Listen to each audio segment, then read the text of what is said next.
අපේ වනයට ඇතුල් වෙමු. මුලින්ම ඇහෙන්නේ මෘදු හඬක්. ගස් අතු සෙලවෙන ශබ්දයක්. මිනිස් අපට නෑකම් කියන උස් අතු අතරින් පැන යන ජීවිත. අද කතානායකයෝ දෙන්නයි. රිලවුන් සහ වඳුරන්. මේ ඔවුන්ගේ ජීවිත කතාවයි.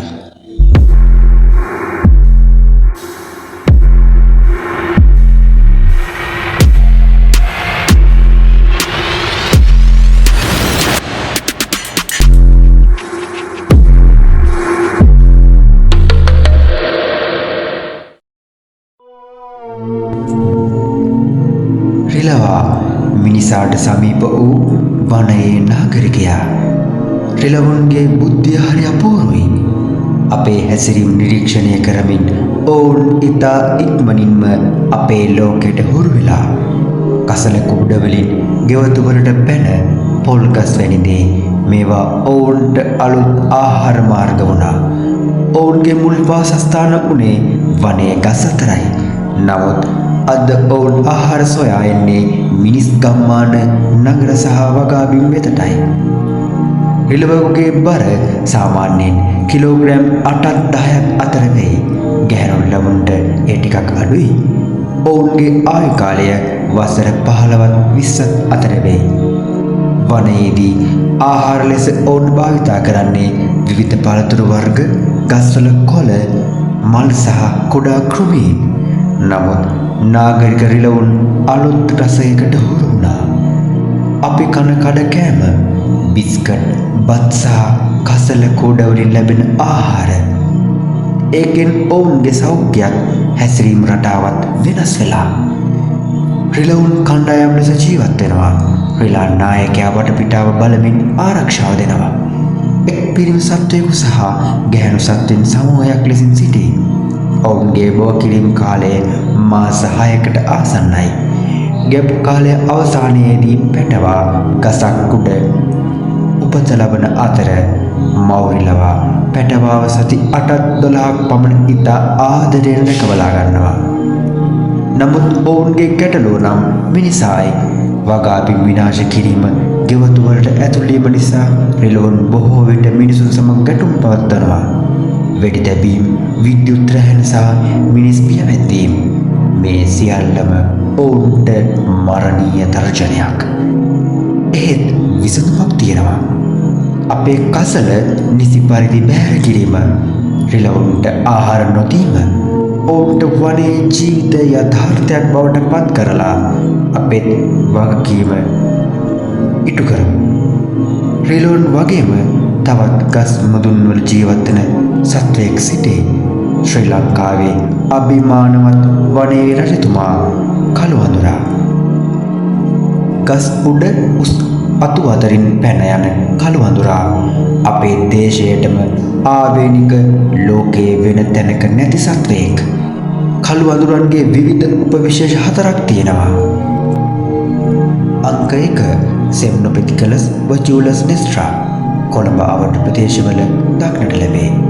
අංක 2 සෙම්නොපෙතිකලස් වචුලස් දකුණු තෙත් කලාපයේ එනම් සිංහරාජ වනයේ ආශ්‍රිත ජීවත් වේ. අංක 3 සෙම්නොපෙතිකලස් වචුලස් මොන්ටිකෝලා උස් කඳුකරේ ආශ්‍රිත දක්නට ලැබේ. අංක 4 සෙම්නොපෙතිකලස් වචුලස් පල්රික් වියලි කලාපයේ එනම් සීගිරිය, මිහින්තලය, විල්පත්තු, මින්නේරිය වැනි ආශ්‍රිත ප්‍රදේශවල දක්නට ලැබේ. ඔවුන්ගෙන් පිරිමි කළුවඳුරාගේ බර කිලෝග්‍රෑම් 8.5ක පමණක් වේ. ගැහැණු සත්වයෙකුගේ බර කිලෝග්‍රෑම් 7.8ක් වේ. ඔවුන්ගේ වලිගය දිග සෙන්ටිමීටර් 85ක් දක්වා දිගයි. කළුවඳුරාගේ ආහාරය වන්නේ විවිධ දළු, කොළ සහ ගෙඩි වර්ග. එක ගසකින් තවත් ගසකට පැන යන ඔවුන් බිමට බොහෝ විට බසින්නේ නැහැ. ඒක ඔවුන්ගේ වනයේ ජීවන රටාව.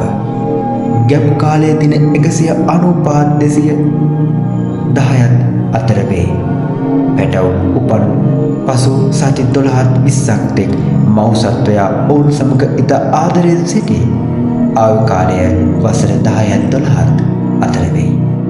ඔවුන් රාජ්‍ය ලෙස ජීවත් වෙනවා. පිරිමි සත්වයෙකු ගැහැණු සත්වෙන් කීප දෙනෙකු සහ ඔවුන්ගේ පැටවුන් සමග. විලෝපිකයන්ගෙන් දැක්ක විට ඔවුන් උස් හඬින් කෑගසනවා. එය ආරක්ෂාවට සහ සංනිවේදනයටද භාවිත වන හඬක්.